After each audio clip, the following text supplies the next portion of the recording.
Adeyinka grandson, the UK-based hate activist who made several extreme, violent, inciting comments against Igbos, has been convicted hours ago by a British court.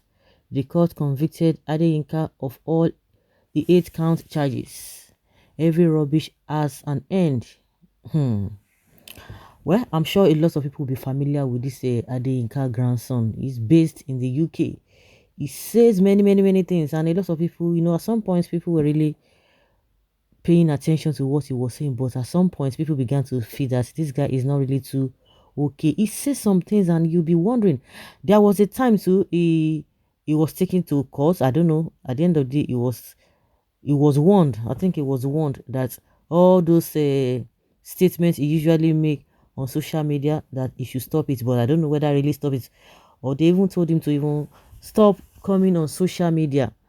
I think he was still coming, but he was trying to minimize the whole thing. But at the end of the day, he was now concentrating more on all this Oduduwa nation and what have you. But he tried to twist the whole thing. He twisted the whole thing as at that time.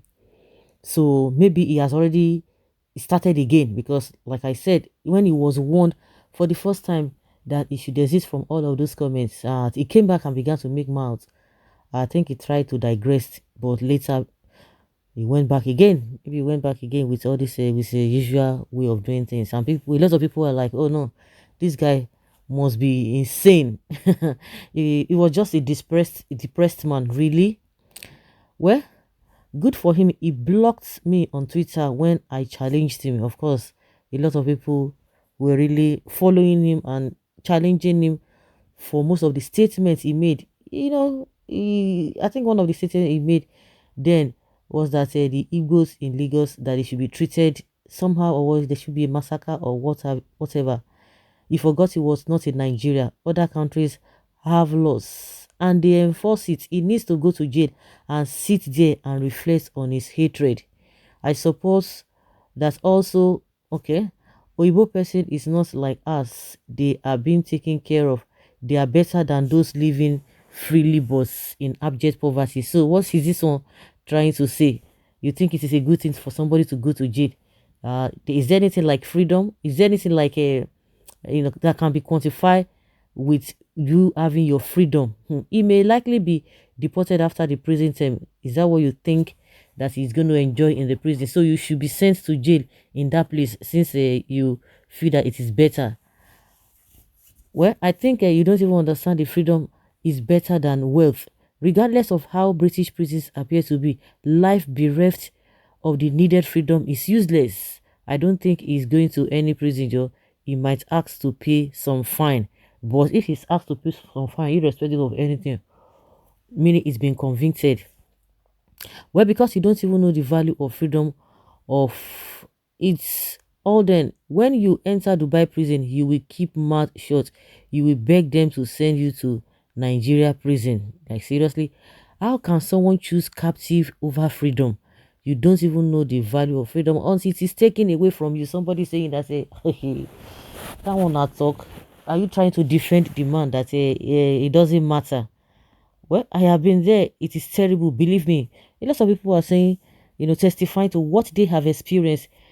There, you will see solitary confinement, cold, freezing cells with mortuary standard AC units, no visitation from your home people. Even somebody visits you, is at the end of the whole thing, they will visit you and they will go. You would want to go with them, but it is impossible. But is it every day that they will come in to visit you? No access to your accustomed Nigerian food. Okay, it might be better than us in certain aspects, but it is far less than what you might be thinking. Horrible things happen in their prison too, some of which cannot happen in us. Well, a lot of people are really attacking this statement, saying that if it is better than Nigeria's prison, is that what we are talking about? Well, he should be sent back to Nigeria for continuity of his bad statement. Great lesson for those inciting hate and violence. The day of reckoning will surely come.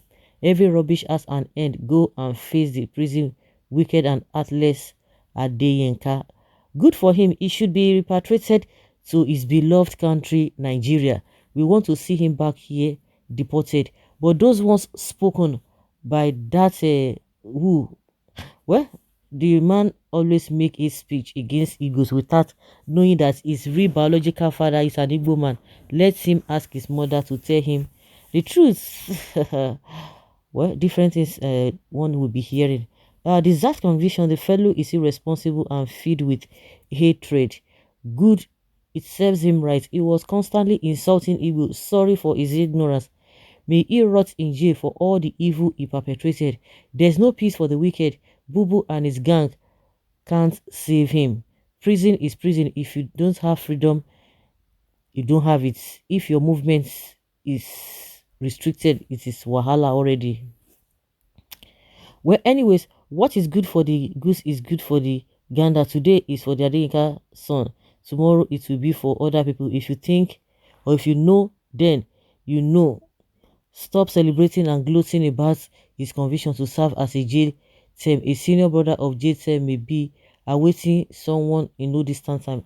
So I don't understand what all these ones are saying. Are you condemning what he said, or you are saying that other people will be in his position to, if they don't go if they don't go contrary to what the law says, why should anyone be in his position? He has been given opportunity to amend his way, but I think he didn't do that. I have forgiven him for maliciously attacking Indigbo. I am not happy that you are sent to jail. I wish and hope that the conviction be upturned so that you can regain your freedom. Freedom is precious, so I don't even wish anyone's freedom be deprived nor jettisoned. Yeah. A lesser, why do Africans talk hate about their fellow African person? Why do we hate ourselves so much? Somebody did something wrong. You say, why did they hate him? So they should be clapping for him. That oh, he didn't do, or he didn't do the right thing, or he did the wrong thing. My brother, we are number one enemy. Honestly, it is so worrisome. Though it is so easy to be corrected, but we never had a leader who could be interested to unite us. Have you ever heard Buhari preach unity before? We need African leader who understands the importance of unity. That is why we aren't moving forward. Too much hate keeps us in abject poverty. Are you guys talking about what the guy says, or what? Or people should not be saying, oh, they should not even have jailed him, or didn't do what he was accused of doing. I don't get. But at the end of the day, according to what we are hearing, the process is being sentenced, is being jailed. Let's know your thoughts on this. Thank you.